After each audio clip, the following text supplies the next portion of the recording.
It is Tuesday, June 4th, 2024. This is another edition of Baseball Today, presented to you by our friends over at Factor. Don't forget to get your Factor question of the weekend by Thursday night so we can make you really famous by using it on Friday's show. That is the uber-talented Trevor Plouffe. I am Chris Rose, producer Dan, intern Tommy, along for the ride as well. You are you're all the way across the country, aren't you? Were you going to say across the pond with like an English accent? Because I No, was hoping you were going to. Yeah, I'm in New York right now. I'm at the studios, our offices, and I got BBD right here. There's so many producers of this show. This show better come out like perfectly. I forgot to say that producer Dan and BBD. I apologize, BBD. That's my fault. If you want to stick your hand in there, and he's mad at you right now. He should be. There he is. There he is. All right. See, proof that BBD is along for the ride. That's awesome. Okay, so kind of a crazy morning around here. We got some stuff to get to. We will do a tip of the cap. Even though the Padres lost out in Anaheim to the Angels late last night, two things. Matt Waldron, he does not want to be called a knuckleball pitcher. He is a pitcher that throws a knuckleball. I just want to give him a tip of the cap because we still have this sport in the show, and I love seeing catchers attempt to catch it and hitters attempt to hit it. So good for him that he's here.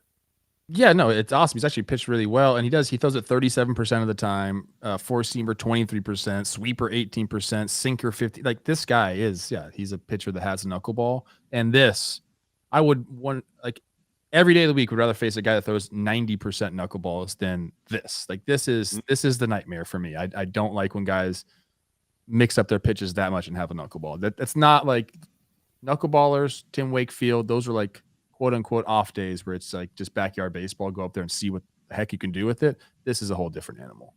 Other tip of the cap also from that game was a dude who committed to the bit. There's a guy who dressed exactly like Fernando Tatis. Pretty good. Shades and all. Like it's reminiscent of that guy who was the Ichiro lookalike. Now, nobody will ever duplicate that dude who went full uni and was, holding the bat. I think he got kicked out of the game, but still, this is, you have to commit if you're doing this.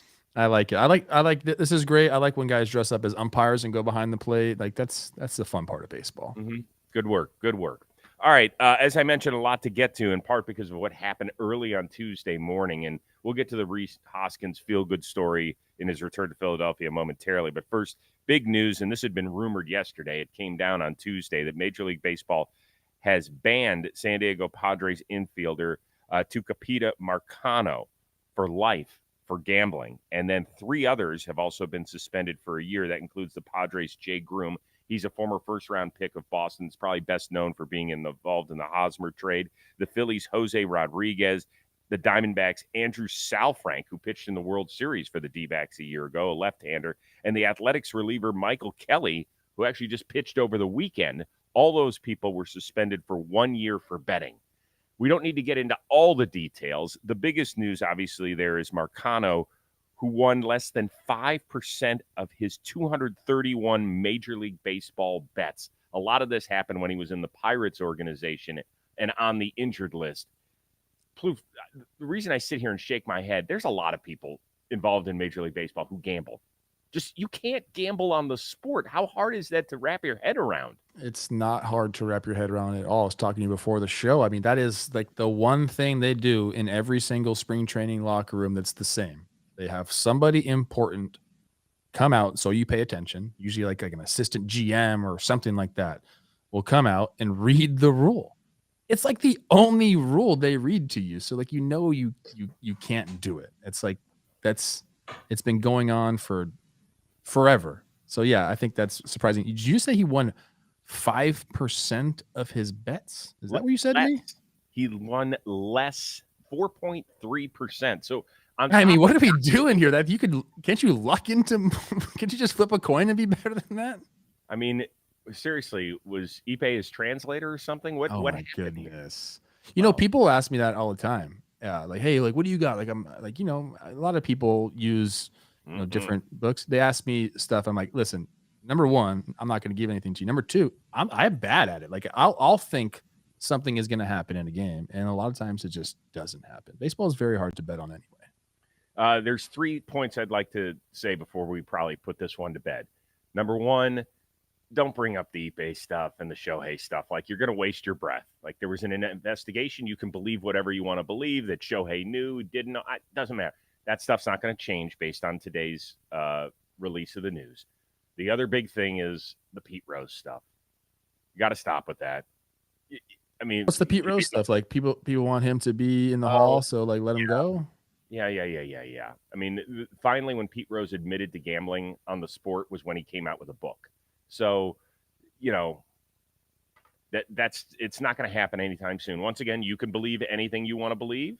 If you want to put it out there in social media and waste your little typing fingers and your breath, go for it. What if they're big typing fingers? Don't. That's what I have. I have fat fingers, so that's Hey, did fine. he really say that? Did he do it like OJ and said, "If I did it"?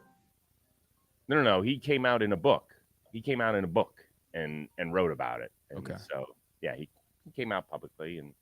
But the last thing is that people say, well, there's a lot of shows like yours that gambling is right. Gambling is not illegal.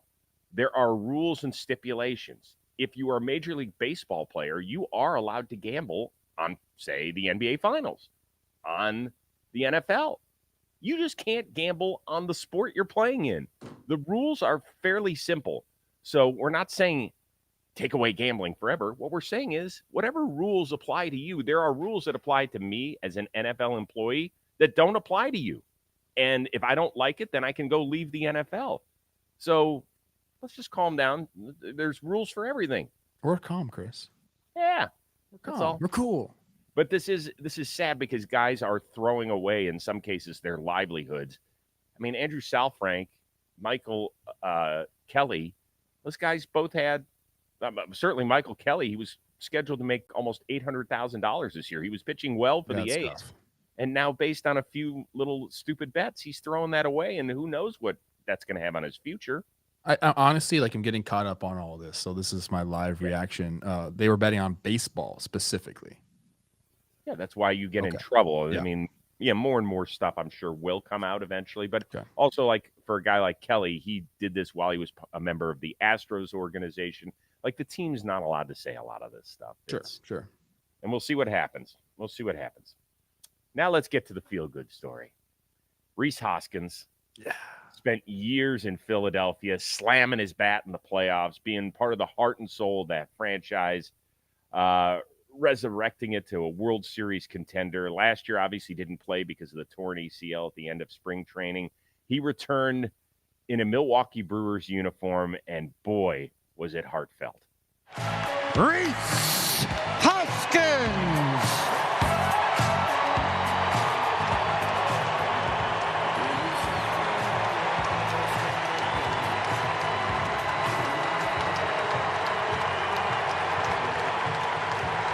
I love this. They're showing all the fans standing ovation. This is my favorite part. Bryce Harper, all the players clapping for him. His wife, they're in a Brewers uni. That's a great shot, too, from behind where you can sit. And then later in the game, boom. Of course.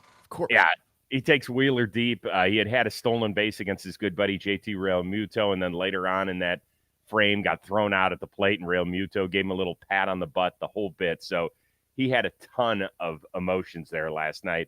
What do you think this says about Rhys Hoskins and the city of Philadelphia?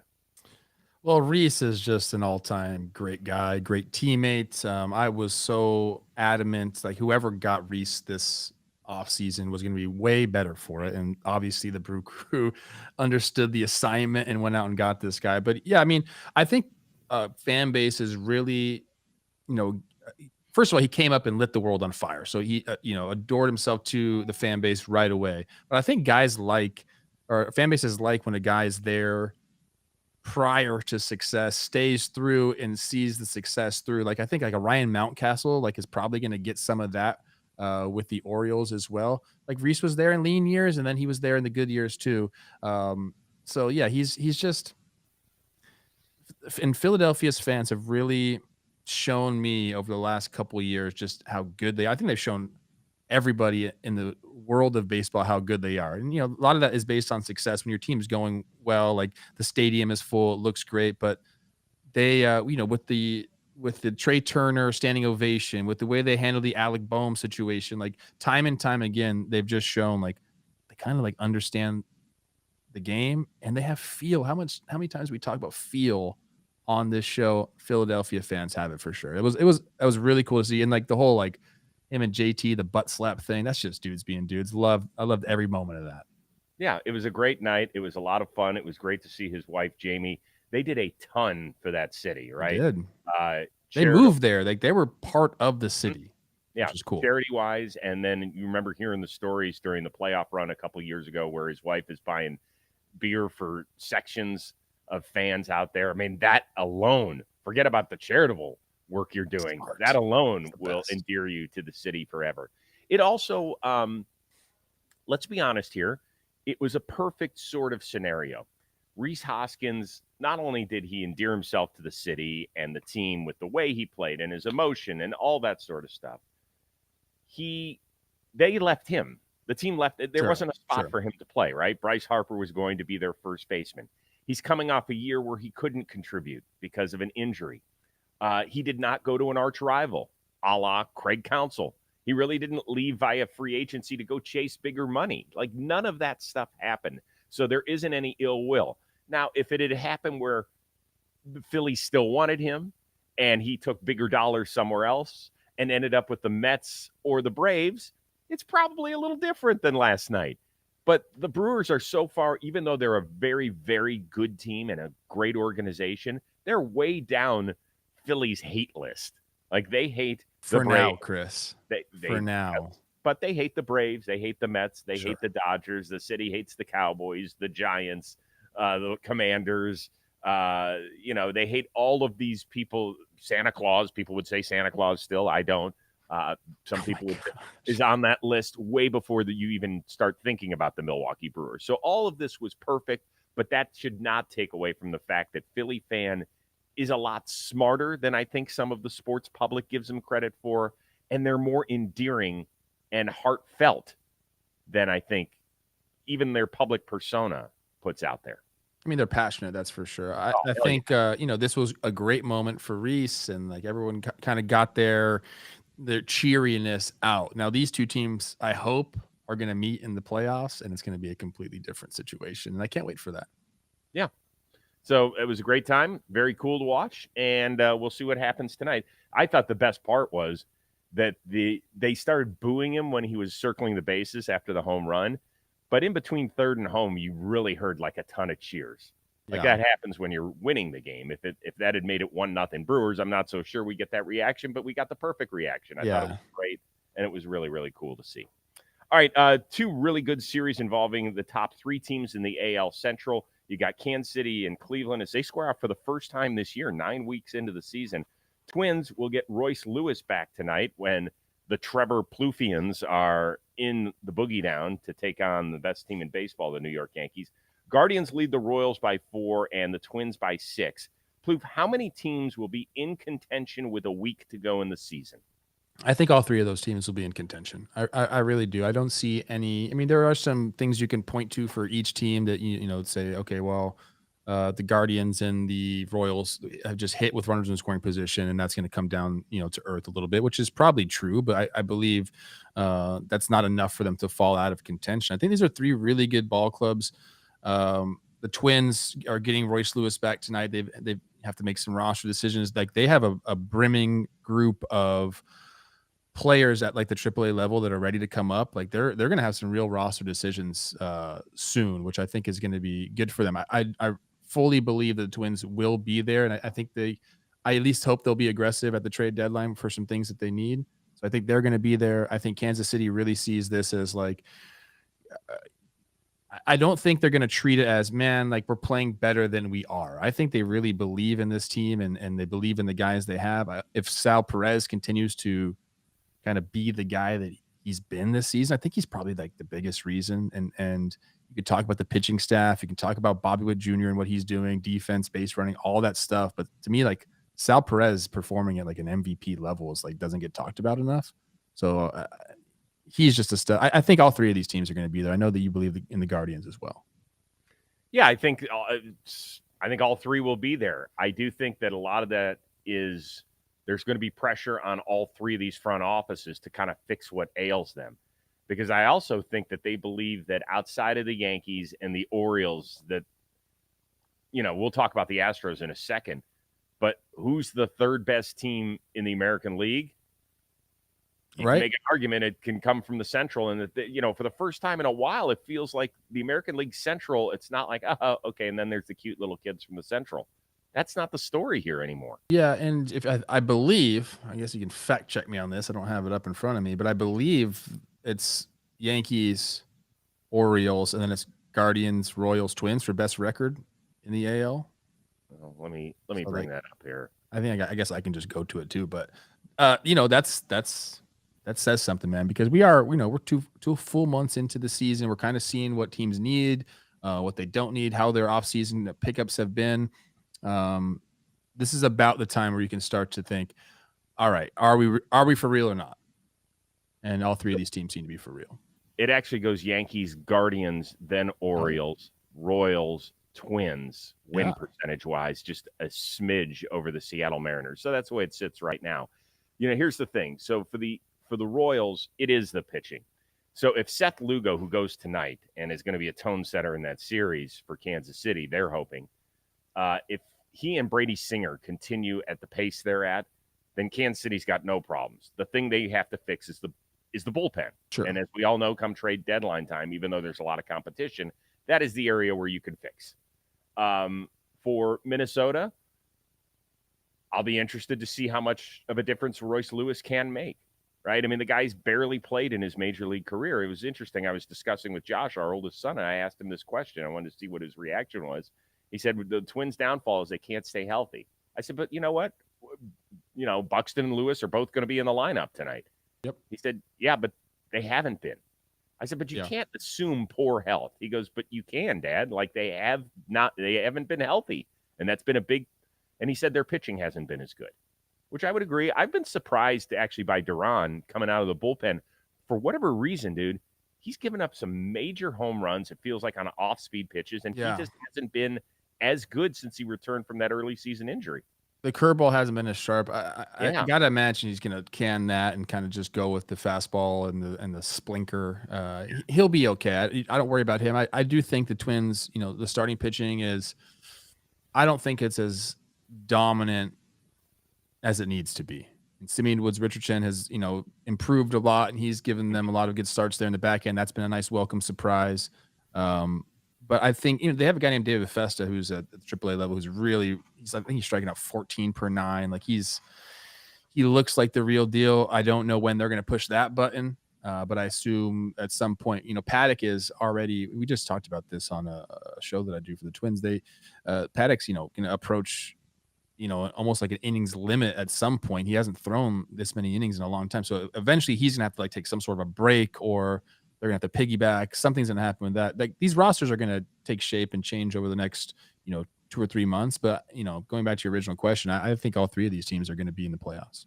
Yeah, and real quickly for Cleveland, they're going to need another starting pitcher. Even if Gavin Williams comes back, I do think that they're going to need to dip into something, and they need another right-handed stick. So we'll see. You can't rely on the best bullpen in baseball to be great for 6 months because that just usually does not happen.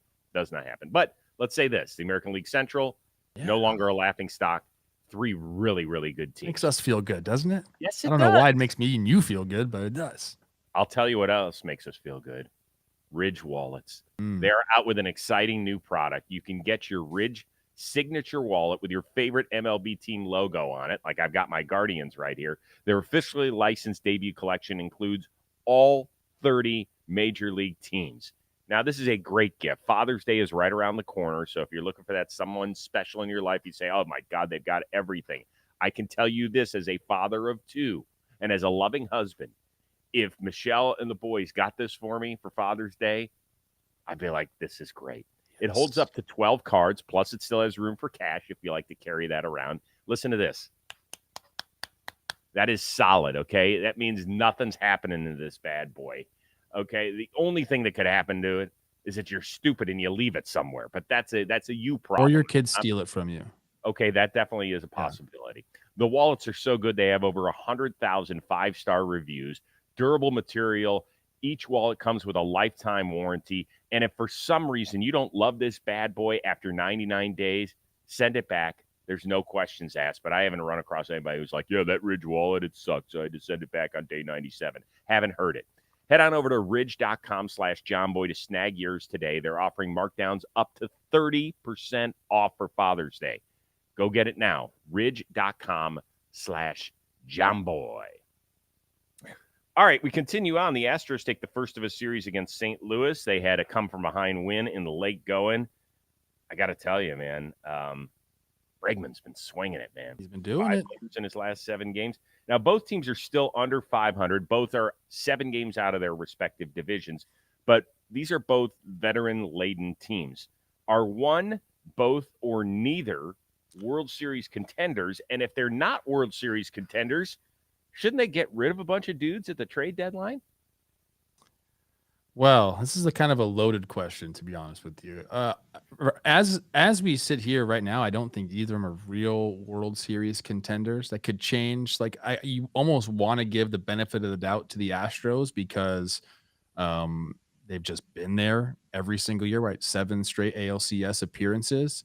But Jake had a good point when he was doing this on Wake and Jake. He's like, the way that we talk about Toronto, why aren't we talking about that way? With the Astros or with the Cardinals, we're saying 2 cornerstone pieces of that franchise in Toronto that we're talking about trades. Where should these guys go? Why aren't we doing that with these other 2 teams? So I think, like I said, as constructed right now and as they're kind of playing right now, I don't think either of them are true World Series contenders. But the next 4 weeks, the next month or so will really tell the true story. I think Fangraphs has them both right around 33% to make the playoffs. If that continues to plummet and we don't have an upstart June for both of these teams, I could see them dipping into the trade market. I think Bregman, if the Astros go on have a losing month this month, I could see them thinking about doing that to Bregman. That's the way they operate, dude. So I guess to answer your question, neither right now.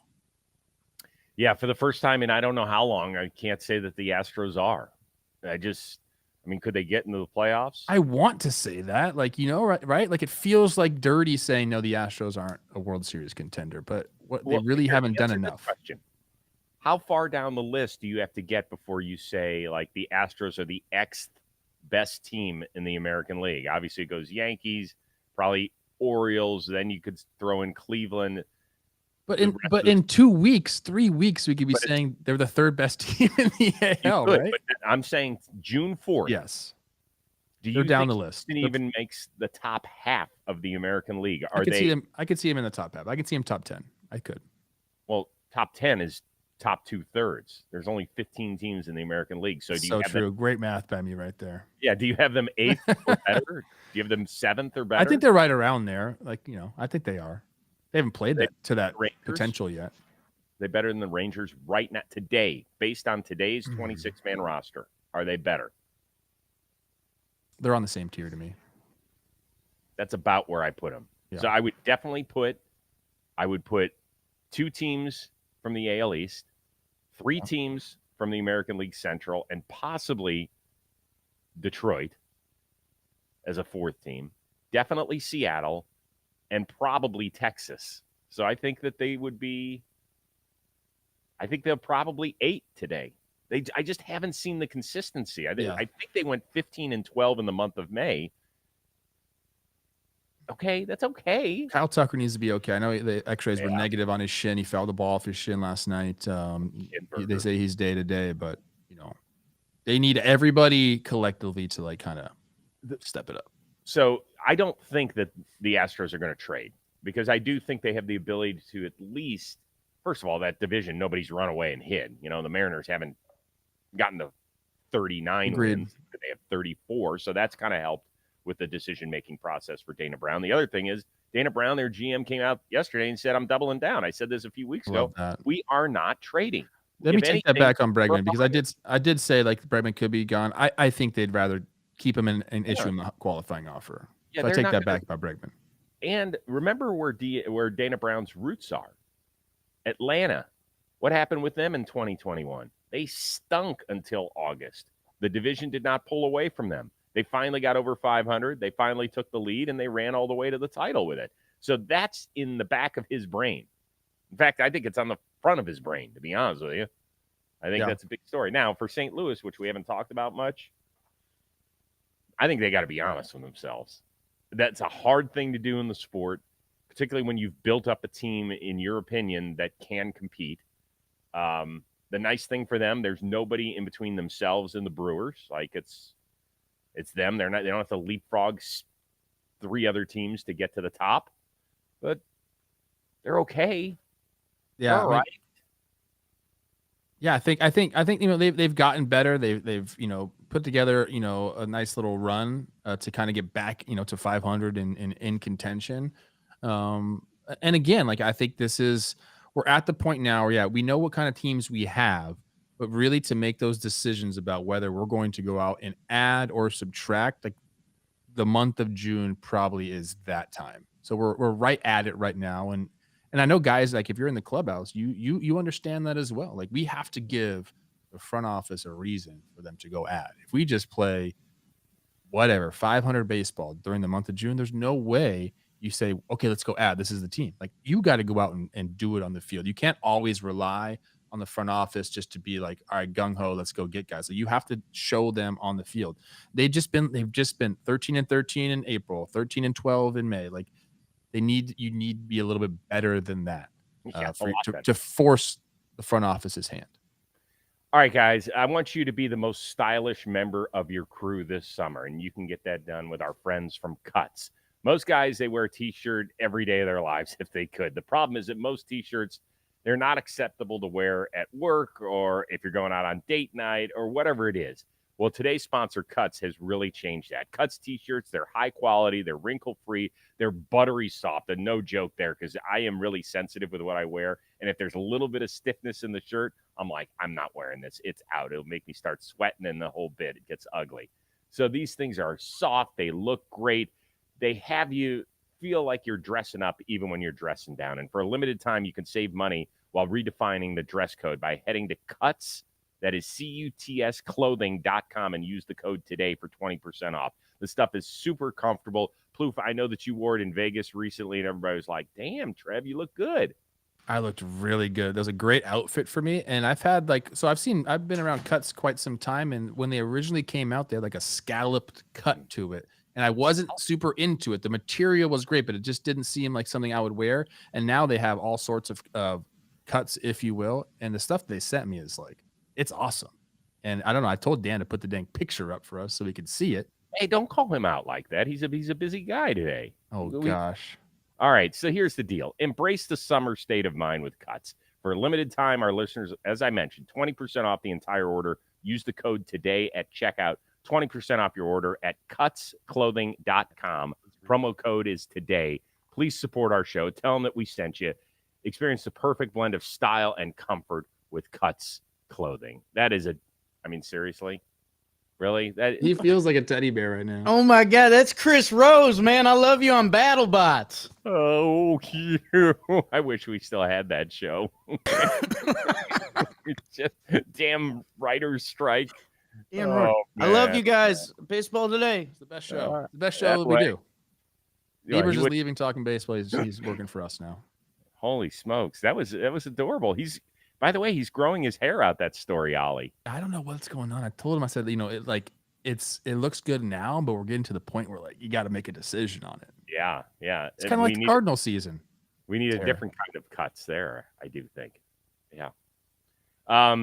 One last point about the Cardinals. I know that they're tied for the third wild card spot, so people are going to be yelling at us, well, they're in a playoff spot. But the question was about World Series contender. I mean, look, could this team get hot and put themselves in that position? Yes, of course. I really think June is that make or break month. I think that's my biggest takeaway of all this. So that gets us to our next question. It was a pretty light night on Monday night around the big. So we're in a ton of games. Basically, half the teams were involved, and we had our best finish in Arizona. High fly ball, deep center field, way back, and gone!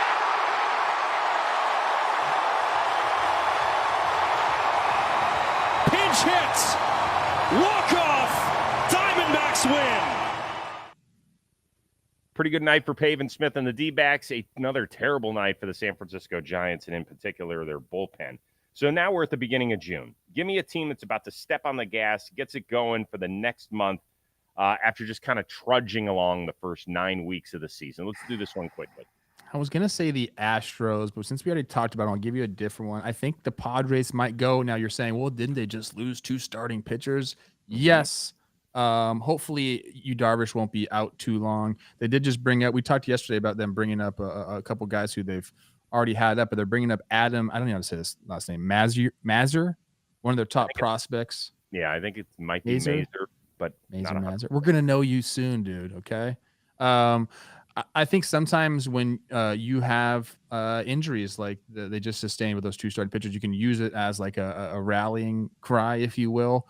They played good baseball in the month of May. I believe they're 16-12, 16-11 in the month of May. They kind of have a soft schedule coming up here. They're facing the Angels right now. I know they lost last night. They're facing the Angels. Then they go to Arizona for 4. Then they go to Oakland for 3. Then they go to the Mets for 3. Like, this is the time for them to kind of like get going, get over 500, and kind of push forward, if you will.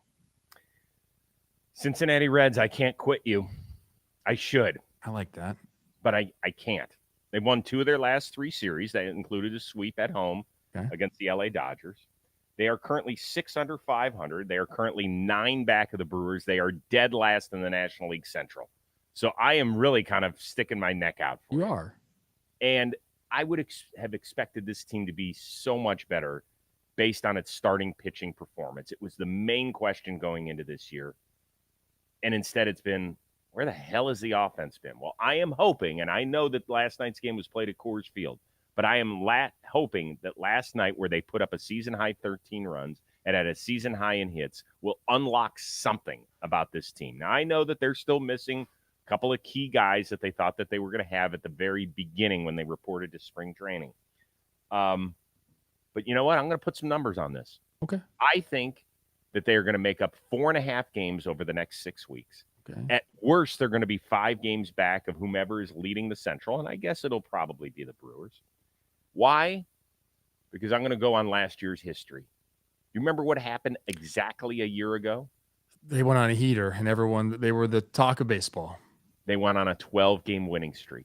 Yeah. Now, I'm not going to go out and predict another dozen in a row, but I think that maybe 9 of 12, something like that could happen, and all of a sudden you cut a couple games off of the standings, and I'm going to be right there. So when we head to the All-Star break in Arlington, and we're all together, and the Cincinnati Reds are only 5 out and at least 500, everybody's going to be like, Rose, you believed in them. I like that. The offense, they have 6 guys with an OPS plus over 104 right now. Jonathan India is sitting right there at 98. Stuart Fairchild the same way. So, like, if you can, bolster those up just a little bit, get the reinforcements back, and get everyone on the same page, going off at the same time, that's when those winning streaks happen. I can see it. I can see it. I like it. The talent is there, Chris. I don't think anyone denies that. All right. Before we get out of here, we will relive one other special night that happened 50 years ago. Oh, wow. There's just news. Avisail Garcia designated for assignment by the Marlins, according to Ken Rosenthal of The Athletic. That means they're going to eat $24 million on that. That's one of those moves where I was begging him to get Nick Castellanos to bring him back home since he grew up in South Florida. Mm-hmm. And instead they went the direction of Avisail Garcia. I think that didn't pan out. That was a tough one for them. That was a real tough one. But for them to eat $24 million, man. Whew. They're making decisions. Shit burger. Ouch. It's going to be a long year there. Yeah, we'll have something to wash it down with an interesting story. But first, Trevor Plouffe with a word. Yeah, if you want to join, a DFS league, our John Boy Media DFS league rolls on this week and all season long on DraftKings. You can make your lineup and compete against a bunch of people. I know Big Baby David's in it, Jake's in it, Shelfie's in it, Jolly Olive, all these guys that you know and love from John Boy Media are playing. You can compete against them every Tuesday night of the baseball season for a shot at some cash prizes. And it's so fun to beat Jake at things. Take it from me. I understand how it is. BBD knows how about that too, right? It's fun. You can win some additional prizes from John Boy Media. The top finisher each month will win $100 in SeatGeek credit. That's from John Boy Media. And the top leaderboard finisher at the end of the regular season will win 2 World Series tickets. So go beat Jake, try to win some tickets. If you want to get in on the action, it's not too late to sign up for tonight's contest. Just click the link in the description to join the league and then enter the contest on the league homepage. So join, play against your favorite creators, have a chance to win some cash and World Series tickets. Very fun. Very fun. All right, before we get out of here, something that was organized by the Cleveland Indians 50 years ago, sounded like fun at the time, and then turned into one of the worst baseball promotions in history. 50 years ago tonight, we had 10-cent beer night. Indians hosting the Texas Rangers. Anybody over the age of 18, because that was the drinking age then, could get as many beers as they wanted for 10 cents. Well, the fans started getting rowdy.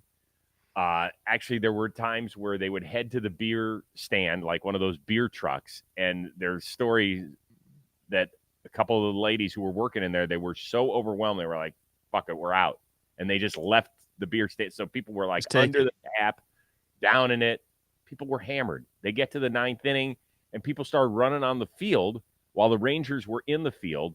And the guy who was eventually called the league MVP, by the way, on that picture right there, that was Mike Hargrove, who then played for the Rangers, eventually became a Cleveland Indian and the Cleveland Indians manager right there in front, getting into it with fans. I mean, this is just horrible. Jeff Burrows, who was the right fielder, gets surrounded by a bunch of fans.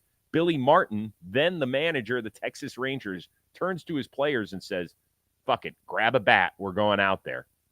Like, it got ugly. Eventually, in a 5-5 game, Cleveland had to forfeit. Now, the most ridiculous part of the story, you would think, holy smokes, whoever thought of this plan? You're an idiot. Well, what do you think they did a month later? They did it again. They brought back 10-cent beer night. However, they did put stipulations that if you're over 18, you can only have 2 beers. I don't know how they did that back in 1974, but they tried something different. So that's world famous Cleveland history for you. Way to go, Ohio. What was the craziest promotion? Because they do some whacked out shit in the minor leagues. Did you ever do anything weird? There's so many. The one that I didn't like the most, there was like a bell giveaway. And so you can imagine what it sounded like at the stadium that night. Just everyone ringing their bells all night long. It was torture. It was absolute torture to be playing in that game. So that was a tough one. I always think about dollar dog nights. They did that a lot in Rochester. And there's all these studies that say, like, if you eat a hot dog, 15 minutes of your life is gone. I'm like, how many days did we take off of this earth during dollar dog night? So the cowbell one to me, that always stands out. I can almost hear them in my mind right now, and it's driving me nuts. No, that's horrible. Yep. That is horrible. I always love it when the guys have to milk the cows and stuff. They do that sometimes at the major league level too. We were talking. I never milked a cow. I never wanted to do that. We were talking the other day. I forget who I was talking with. We were talking about the guys, the performers in the minor leagues. Myron Noodleman, the superstars. There's just a bunch of guys like the Blues Brothers. There's a bunch of guys that would just run the circuit. Mm-hmm. So you just see them at different yards, and they were big attractions, and they probably made some real money because this was a real deal job for them. They were probably doing 50, 60 appearances a year throughout the minor leagues. And those are that's some very fond memories for me of those guys. There was Crazy Just George. Check out Myron Noodleman. Just Google that. I don't know if you remember Crazy George. Remember Crazy George? You ever hear about him? I don't know. I don't think so. Yeah, he was a guy who did the whole thing. He was another one of these dress-up guys who did all this stuff. Yeah. Dan, can you put Myron Noodleman on the screen for us real quick? I mean, Myron it is Noodleman. something else. Get up Myron Noodleman. I don't. No, he's panicking right now. He's trying to figure out how to spell Myron. It's with an M, Myron Noodleman. I guess people can do it at home too. All right, listen. Enjoy Yankee Stadium and all the theater that it has with us tonight. That'll be fun. Who is it? It's Heel and who? There he is. Myron Noodleman? Oh my God! That guy would entertain the masses, and he was a big deal. He was all over the place. Wow. Okay, Myron. Can't imagine. Oh Myron shoot! Yeah, he passed away in 2017. R.I.P. Myron Noodleman. Okay. Sheesh. Great eyebrows though. Nelson Cruz is love your eyebrows. All right, go have fun tonight at Yankee Stadium. Who is it? Heel and who else? I think Oberstone tonight for the Twins. Okay. All right, good. We'll see you back here. We're going to do this again Wednesday, right? Yep. Okay, awesome. So for our one-of-a-kind producer, Dan Rourke, BBD hooking us up as well on the ones and twos, intern Tommy, that is my main man, Trevor Plouffe. I am Chris Rose. Thanks so much for tuning in to Baseball Today, presented to you by Factor.